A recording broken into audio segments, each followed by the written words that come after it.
विनोद जी ने अपना सवाल रिफाइन किया है आईआरएफसी के बारे में। वो समझना चाहते हैं निवेश के नज़रिए से, और ये निवेश 3 साल के लिए वो करना चाहते हैं। जब आप पूछ रहे थे मैंने तो सिर्फ ऐसे इसका नंबर देख रहा था, लास्ट 2 क्वार्टर से सेल्स डी ग्रोथ है। सेम प्रॉब्लम आएगी जो हमने इसके पहले कौन सा रेल वाला डिस्कस किया, इरकॉन। Same problem. हाँ, सेम प्रॉब्लम आईआरएफसी में भी आएगी। सेल्स डी ग्रोथ है तो प्रॉब्लम तो है। अब मान लेते हैं कि ये सेल्स डी ग्रोथ चलता है तो कब तक और कहाँ तक, तो फिर दोनों तरफ से निकालना होगा वैल्यूएशन और कितना 90 10% तो लग रहा है वैल्यूएशन अभी भी महंगा हो सकता है। एक बार देख लेता हूँ इसको, देखिए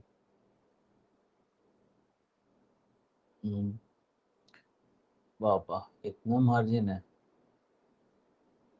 ठीक है जी 2.2%, ठीक है। तो देखिए साहब ये करीब है ना 17 टाइम्स पे, आप आराम से समझ लीजिए कि 15 टाइम के आसपास का valuation is okay, which means 10% का down side should be fine. अब यहाँ पे कैवियट क्या है वो ध्यान रखिएगा। मेरे हिसाब से तो राजीव जी ये कहीं पे भी 75-73 के रेंज के आसपास से इसका करेक्शन फिनिश हो जाना चाहिए, बिकॉज वैल्यूएशन वहाँ पे सारा ये फैक्टर कर ले। उसके बाद कंसोलिडेशन मोड में जा सकता है, या बेस्ड ऑन रिजल्ट्स फिर से अगर यहाँ से रिवर्सल शुरू हो सकता है। बट फर्स्ट कि क्या करेक्शन खत्म होता है 73-75 पे, वैल्यूएशन और प्राइस दोनों मैच हो जाने चाहिए, फेयर वैल्यूएशन। करेक्शन होने के लिए चीप भी हो सकता है, फेयर वैल्यूएशन चीप भी जा सकता है। उसका ट्रिगर क्या होगा, उसका ट्रिगर समझने की कोशिश कीजिए। तो आईआरएफसी का आप क्वार्टरली नंबर्स देखिए, लास्ट 2 क्वार्टर से जो सेल्स ग्रोथ फ्लैट हो रहा था वो डी ग्रोथ में कन्वर्ट हो गया है, and this is not a good news with falling margin, जो 28% का मार्जिन 26%, ये चीज है। तो अगर ये डाउन जो सेल्स डी ग्रोथ है ये अगर अरेस्ट हो जाए, जिसके चांसेस बन सकते हैं, कैसे? सितंबर 25 में करीब 8% का सेल्स डी ग्रोथ, लेकिन दिसंबर 25 में करीब 1.5% का सेल्स डी ग्रोथ, मतलब थोड़ी रिकवरी यहाँ पे दिखती है, और quarter on quarter number minor better दिखता है। इसका मतलब हो सकता है कि ये 1-2-3 क्वार्टर का सेल्स डी ग्रोथ हो, एवरेशन हो, फिर ठीक हो जाए, और इसीलिए वैल्यूएशन भी यहाँ से 10% से ज़्यादा खराब दिखा नहीं रहा है।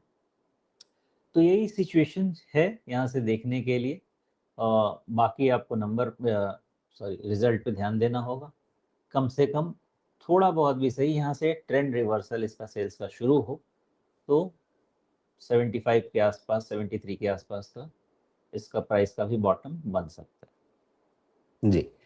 अब जो 75 के लेवल्स आप बता रहे हैं, तो लगभग उसी के आसपास ये आप देखिए 78.6% रिट्रेसमेंट भी आ रहा है। जो आम तौर पे हम लोग चर्चा करते हैं कि 61.8% सबसे महत्वपूर्ण रहता है, मतलब पहले 38.2 फिर 61.8। लेकिन जब बाज़ार में इस तरह से अनिश्चितता बन जाती है तो 61.8 हटने के बाद क्या?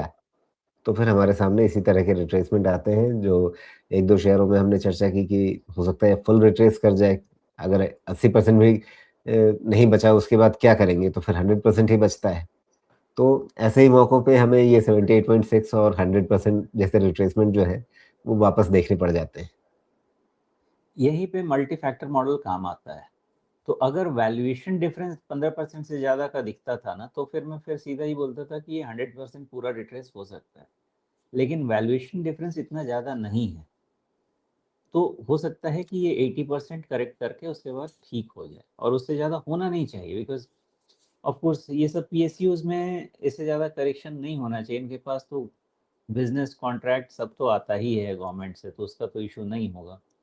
जो एक्सेस वैल्यूएशन हो गया था ना, वही करेक्ट हो रहा है, नथिंग बियॉन्ड। जी।